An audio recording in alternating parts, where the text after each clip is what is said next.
জন্মদিন আসে বারে বারে, মনে করা বারে, এ জীবন নিত্যই নূতন, প্রতিপাতে আলোকিত পুলকিত দিনের মতন। যিনি এই কবিতাটির রচয়িতা, তিনি সাহিত্য জগতের রবিস্বরূপ। তিনি বাংলা তথা বাঙালিদের গর্ব। তিনি শুধু সাহিত্যিকই ছিলেন না, বরং তিনি একাধারে ছিলেন চিত্রশিল্পী, সুরকার, গীতিকার, নাট্যকার, দার্শনিক এবং দেশপ্রেমিক। বাংলার কবি হওয়া সত্ত্বেও তিনি তার অসামান্য সৃষ্টির কারণে সমগ্র পৃথিবীতে সাড়া ফেলেছিলেন।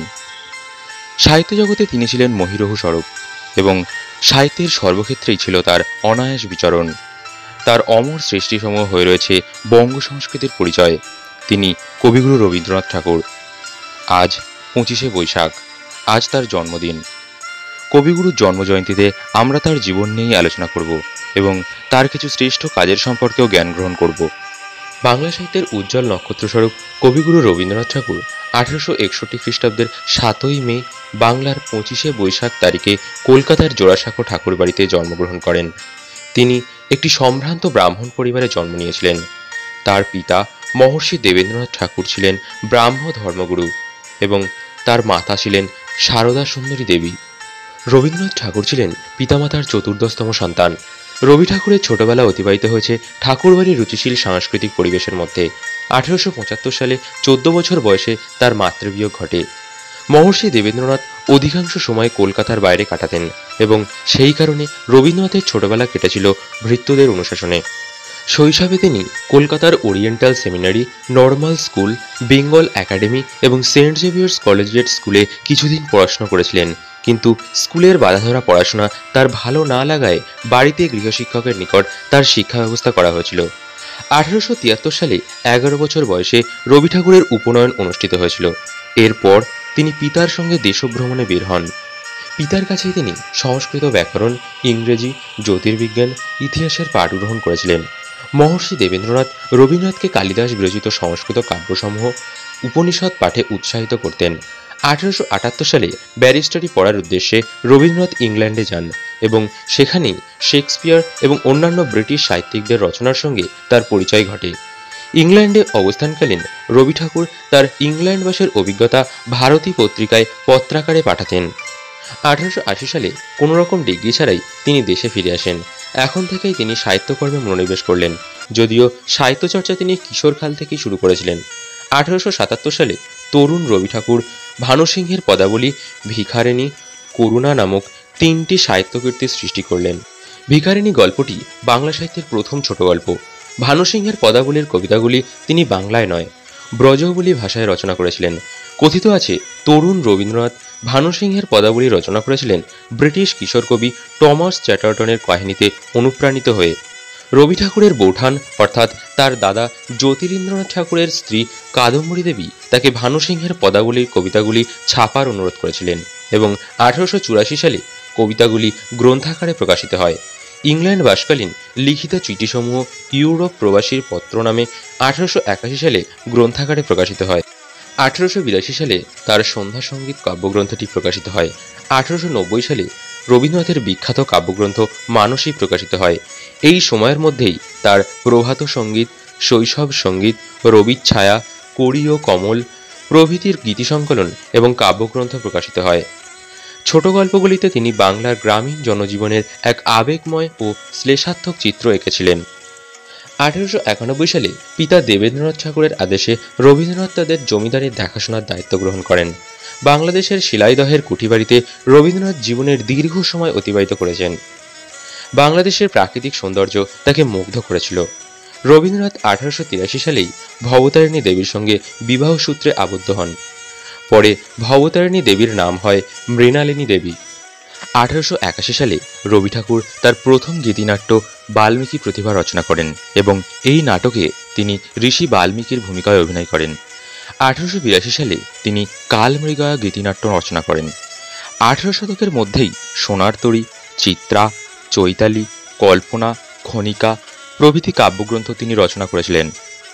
এছাড়া বৌঠাকুরানীর হাট, রাজর্ষি প্রভৃতি উপন্যাসও তিনি 18 শতকেই রচনা করেন এবং রাজা ও রানী, বিসর্জন, চিত্রাঙ্গদা, মালিনী প্রভৃতি কাব্যনাট্য তিনি 18 শতকে রচনা করেন। রবীন্দ্রনাথ 18 শতকের শেষের দিকে বৈকুণ্ঠের খাতা, গোড়ায় গলদ, প্রভৃতি প্রহসন রচনা করেন। ভানু সিংহের পদাবলী প্রকাশিত হওয়ার পরেই রবি ঠাকুরের নাম সাহিত্য জগতে সসম্মানে উচ্চারিত হতে থাকে।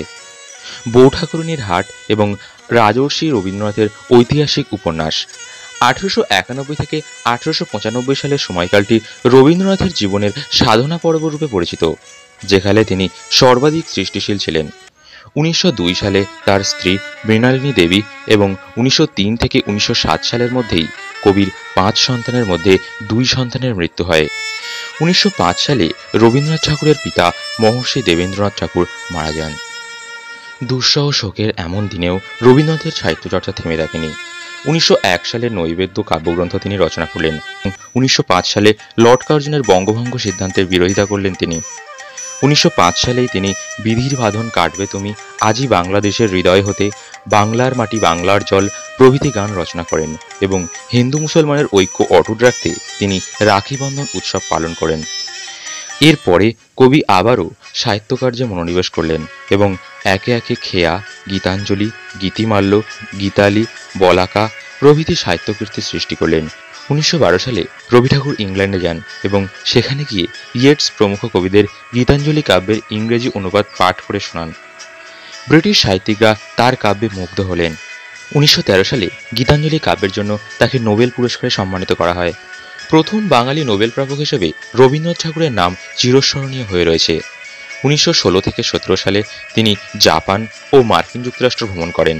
তিনি চীন, ইরাক, সিংহল, ইরান, দক্ষিণ পূর্ব Asia, France, Argentina, Soviet Russia প্রভৃতি দেশ ভ্রমণ করেন।